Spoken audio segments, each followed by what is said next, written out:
I'm Chef Paul from Cooking 6 Ways to Sunday, and this series is about the tomato. We're gonna do a bunch of different dishes using tomatoes and different types of tomatoes. Today, we're going to start with a very simple dish that's known worldwide, marinara sauce. So, what I have are... Question. Yeah. Before you go. Is there a difference in cooking school when you learn, or is there a difference between a marinara or a spaghetti sauce or other types of the Italian sauces? Right. Or are they all considered a marinara? Good question. The marinara is kind of like this tomato sauce, just a basic sauce. It gets tweaked here and there from different versions, but it will start. And from here, I could take this marinara sauce and make other dishes with it.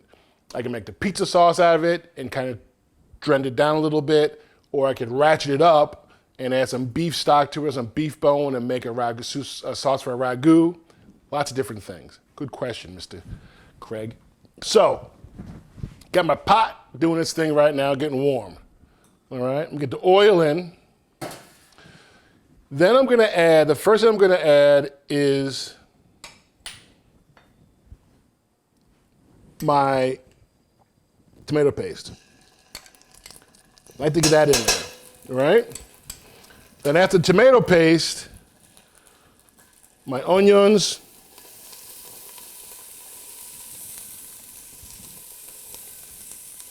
just a little bit of celery, not a lot, all right?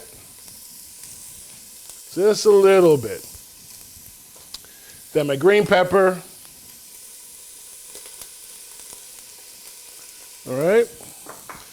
And now I add carrots, just a little bit of carrots, because the fresh tomatoes and the tomato paste are acidic. And this will break it down a little bit. I don't add sugar to my sauce.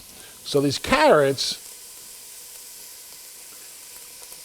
will add a little sweetener to it, all right? So that's going. My dry herbs.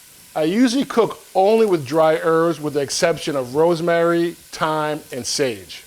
Okay, so in my dry herbs, I have thyme, rosemary, oregano, and basil. 2 times basil, more basil than all the others, okay? And just throw that bad boy in there. All right? Don't be afraid of the spices. Love the herbs. Stir it all up. All right?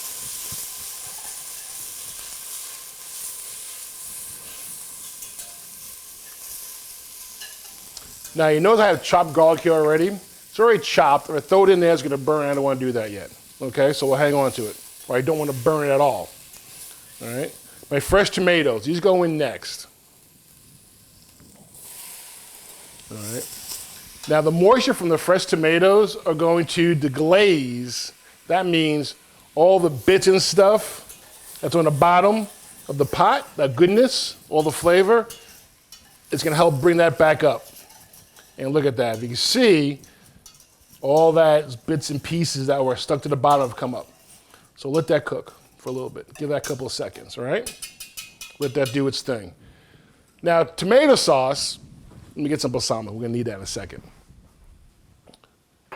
With a tomato sauce, there's a lot of different ways. This is a very basic sauce I'm going to do.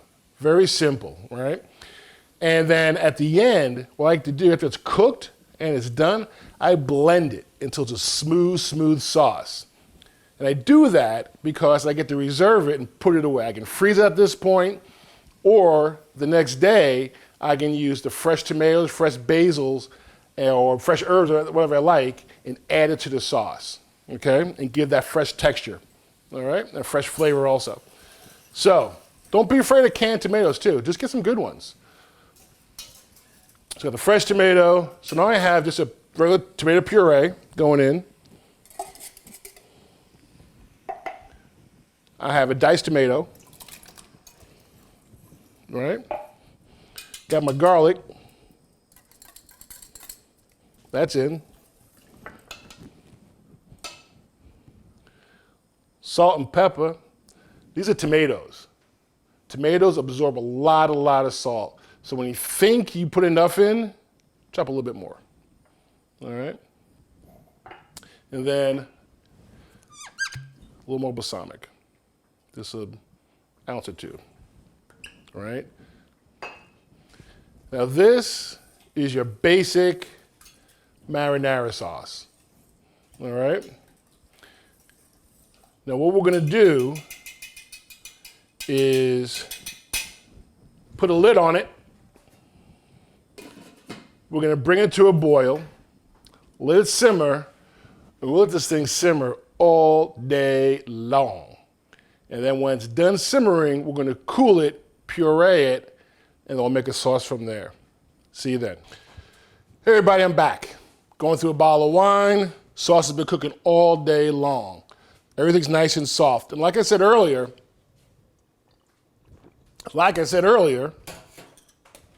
I like my marinara sauce very smooth and silky. So what I'm gonna do, it's cool down a little bit, and I'm going to just grind it up.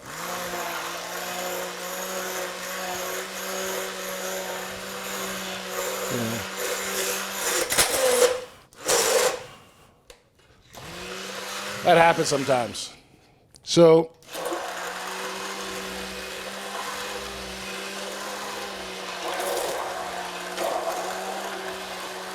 making the marinara nice and smooth, removing all the bits and chunks out of it, right? Get the vegetables incorporated with the tomatoes and everything. I do it this way because I love to freeze it. Make a giant batch, freeze it, and open it up 2 or 3 or 4 times during the month, right? Boom. So this is actually just about the finishing product, guys and ladies. All the vegetables are incorporated in the sauce. The sauce will sit for 1 more day. Then when I reheat it, I can do a million different things with it, right? I can, if I want to make a ragu, I would take a beef rib, roast it off, throw it into the pot, then pour this sauce on top of that, and let it cook off. If I was doing my meatballs, I make my meatballs, put them in a pot, dump this on top after all browned off. A million different things you could do with a marinara sauce. Tell you what, you do it this way, you'll never go back to the market and buy a jar again.